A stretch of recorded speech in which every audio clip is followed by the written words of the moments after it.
which is, so that means that they think of poetry as sacred because it's words spoken at the earth altar. And this is how their ideograms work. And, you know, in the West, we think, oh, it must be so inconvenient. But it's just brilliant because what happens is that the poems have got 4 or 5 of these characters. And I think of them as medals engraved, like 1, 2, 3, 4, 5, like medals. They've got no little words in between. You've got to link them yourself. They've not got past and present, subject, verb. You don't know what they are. Well, you do, because they make sense when you put them together. So you are actually creating the poem yourself. You're creating it. Some people might create it a bit different. They might see significance somewhere else. Anyway, so you're doing the Tao when you do it. You're putting absence and presence together. You're building that together. That's what that is. That's what he means by this really creative act. Anyway, so that's what he means by that. And so, yes, it says, remarkably creative act of reading a Chinese poem, we participate in this unity, filling absence with presence. And what does he mean when he says, empty mind there at the boundaries of its true wordless form? Now, and by the way, that is what gave me the idea of the human dimension, because I thought, well, that is it. I've already said, you know, you've got the cosmos, and you've got consciousness, and that is our world, and the agent of that is our talents. And I've just said I think that language is probably uppermost as our talents. But there's also homo faber, isn't there? The artist and the toolmaker and the artist. And I think that definitely that has to go in there because, as they sometimes say, you know, a picture is worth 1,000 words. And so you can both of these things, language and art, they both represent the world. Human beings are the only creature that can imitate the world by signs, language and everything, by actually what's not real. Anyway, because we can imitate the world. Imitation, it's not real, but we imitate it. Anyway, so that's that. And what does he mean by empty mind? And I'm going to read another poem now. I'm going to read this one, because I'm not quite sure I will get it quite right. And I would love to be able to tell you about the poet who wrote this. Every one of these poems is completely individual. And this particular poem comes from a tradition of the rivers and mountain tradition. And I want to tell you that these poets who went home, they didn't want to be bureaucrats anymore, and they became famous as poets.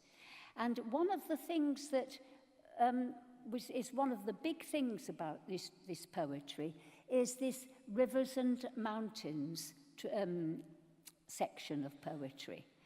And by the way, they did know about the geology, how mountains become oceans and sand in the ocean, and how, you know, mountains come out of the oceans. This is how they understood it. And they understood it probably from this tradition that a lot of the poems were made in this wilderness cosmology of the mountains and the rivers. And they were paddling in the rivers and going up the mountains because it was a metaphor for the cosmos to them, you know, the change in the world, which you don't see because it doesn't happen very quickly.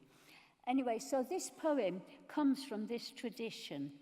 And it's not all his poems are rivers and mountains. He's most poignant. They're all amazing. He's my friend. I just want to learn about all of them, which I've started to do. Anyway, so it says, inscribed on a wall at Chang's recluse home. He probably made that up, or maybe he inscribed it himself. I don't know. But it's him talking.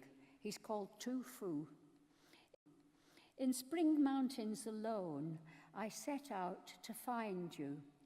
Axe strokes crack, crack and quit. Silence doubles. I think that's very Tao. I know we say, like silence grows or whatever. But if you think about it, that's really very Tao, because silence, he's paying attention. He's conscious now of the silence instead of the noise. He's conscious of it. But when you listen to silence, you do hear lots of little rustlings and noise, don't you? So I'm not sure if it's absolutely a silence that is completely without sound, but the silence doubles. And so he's already part of the change of the Tao as he walks up the mountain. There's a word lingering here. You're not sure whether what is lingering, it could be him lingering as well as the snow lingering. I pass snow and ice lingering along cold streams. Then, at Stonegate in late light, enter these woods. You harm nothing. Deer roam here each morning, want nothing. Auras, gold and silver, grace nights. Facing you, do you know who he's looking for? I do. He's looking for everything.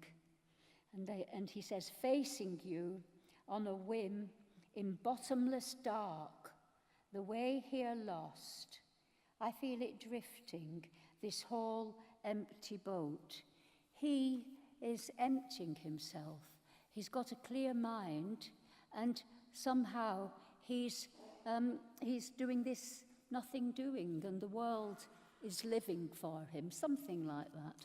Anyway, so I think you know it without me explaining it to you, but I did explain it because you can't get it all in one reading. You have to read it again and think about it. And I love that thing of auras of gold and silver in this forest. And then when he looks at you, it's a bottomless pit of dark. And the deer coming, and I just imagine like Bambi, the king of the forest, and gold in the forest, and the forest harms nobody, and it's just amazing. I just think he's great. And so now I think I'm nearly finished. And so I don't know if I've got time to just say a couple of things about Vw, because it'll give all of them lead different lives. And his life, at about the age of 40, he was married and he had children. One of his poems, he goes home to stay with his wife because he can't get a job and he can't find food, and he goes home, and one of his little boys is wailing, and the child has died, and he does a poem about a little child that you held by the hand, and then it died for simple want of food. And he's just amazing. They all are quite poignant and sad, his poems, I think, because he lived in the Tang dynasty, and the Tang dynasty was absolutely brilliant. It was a high point, but it's all of culture and happiness, and it didn't last very long at all, not even 100 years, because there was a rebellion, something terrible. And over the next years, 2/3 of the people of China were either dead or homeless. And Vw had just passed his examination, and he was about to get a job, and he was 40 years old by this time, when this rebellion broke out. So he was marooned in the capital. He couldn't go home. And that's it. So I don't know this. I just wanted to tell you that, and then I think I've told you a little bit about him. That will do for the moment. And my last point is that I'll just read it. These are a link between these three, I think, are the link between consciousness and cosmos. I've just been saying that about the talents and the links. And this is culture, and it's the human dimension, I've already said that, which expands with us. The Tao fits the bill.